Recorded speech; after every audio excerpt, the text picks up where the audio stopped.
வணக்கம் உறவுகளே, நாங்கள் இன்று பார்க்கவிருப்பது மகாளய பட்சம் 2025 எப்போது திதி தர்ப்பணம் கொடுக்க உகந்த நேரம் என்பது பற்றி விரிவாக பார்ப்போம்.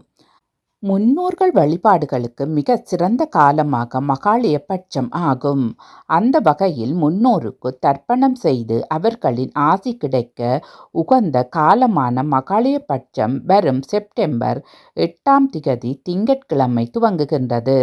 செப்டம்பர் 21ஆம் திகதி ஞாயிற்றுக்கிழமை மகாளய அமாவாசை வருகின்றது. மகாளய பட்சம் செய்யாதவனுக்கு மங்களம் உண்டாகாது என்பது பழமொழி. வசிஷ்ட மகரிஷி, தசரதர், துஷ்யந்தன், நளன், அரிச்சந்திரன், பகவான் ராமர், தர்மன் ஆகியோர் மகாலயம் செய்து பெரும் பேறு பெற்றனர் என்கின்றது புராணங்கள். நாம் இந்த உலகிற்கு வர முக்கிய காரணமாக இருந்த நம் முன்னோர்களை ஒருபோதும் மறக்கக்கூடாது. நமது வாழ்நாளில் அவசியம் செய்ய வேண்டிய கடமைகளில் ஒன்று பித்ருக்களுக்கு செய்ய வேண்டிய காரியங்கள். இந்த கடமையில் தவறினால் முன்னோர்களின் கோபத்துக்கு ஆளாக நேரிடும். மேலும் மகாளய பட்ச காலத்தில் ராமேஸ்வரம், தனுஷ்கோடி, வேதாரண்யம், கன்னியாகுமரி, கோடியக்கரை, காவிரி ஆறு போன்ற புனித ஸ்தலங்களில் முன்னோர்களுக்கு தர்ப்பணம் செய்தால் நம் வம்சம் வாழையடி வாழையாக தலைத்தோங்குவதோடு பித்ருக்களின் ஆசியினால் மன நிம்மதியும் வாழ்க்கையில் வளமும் வந்து சேரும். அமாவாசை தர்ப்பணத்தை பொறுத்தவரை மாதம் வரும் அமாவாசையில் தை அமாவாசை, ஆடி அமாவாசை ஆகியவற்றை விட புரட்டாதி மாதத்தில் வரும் மகாளய அமாவாசை மிகவும் முக்கியத்துவம் வாய்ந்தது. மகாளய பட்ச காலத்தில் பிரதமை துவங்கி அமாவாசை வரை தினமும் தர்ப்பணம் செய்வது நல்லது. அவ்வாறு இயலவில்லை என்றால் சில குறிப்பிட்ட திதிகளில் மட்டுமாவது செய்ய வேண்டும். இந்த மகாளயபட்ச அமாவாசை காலகட்டம் எப்பேற்பட்ட பித்ரு சாபத்தையும் நீக்க வல்லது. நமது முன்னோர்களுக்கு தர்ப்பணம் கொடுக்கும் போது இடம் மிகவும் முக்கியமானது. ஓடுகின்ற நீர் இருக்கும் இடத்தில்தான் தர்ப்பணம் செய்ய வேண்டும்.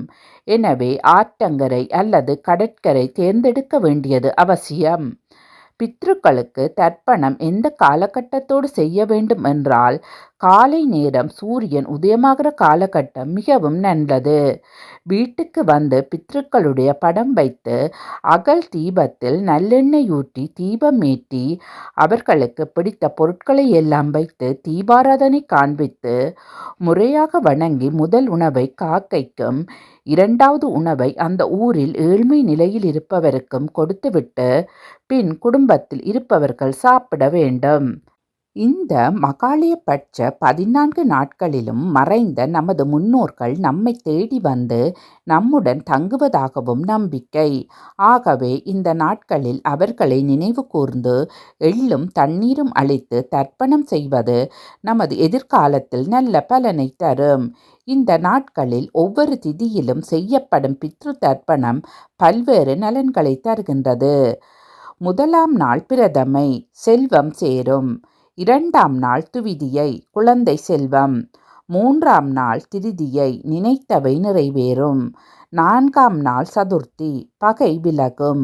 ஐந்தாம் நாள் பஞ்சமி, அசையா சொத்துக்களை அடையலாம். ஆறாம் நாள் சஷ்டி, புகழ் தேடி வரும். ஏழாம் நாள் சப்தமி, பெரும் பதவிகளை அடையலாம்.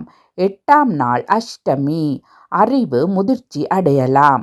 9ஆம் நாள் நவமி, நல்ல வாழ்க்கை துணை அமையும்.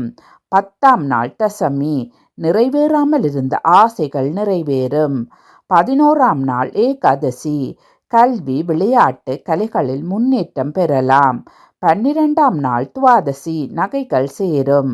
13ஆம் நாள் திரையோதசி, தொழில் முன்னேற்றம், நீண்ட ஆயுள் உண்டாகும். 14ஆம் நாள் சதுர்த்தசி, பாவத்திற்கு பிராயச்சித்தம் பெறலாம். 15ஆம் நாள் மகாளய அமாவாசை, பித்ருக்களின் ஆசீர்வாதத்துடன் அனைத்து நன்மைகளும் அடையலாம். இதனால் பித்ரு தோஷமும் நீங்கும். எல்லா மாதமும் அமாவாசை அன்று 3 தலைமுறை முன்னோர்களை நினைத்து தர்ப்பணம் செய்வது நல்லது.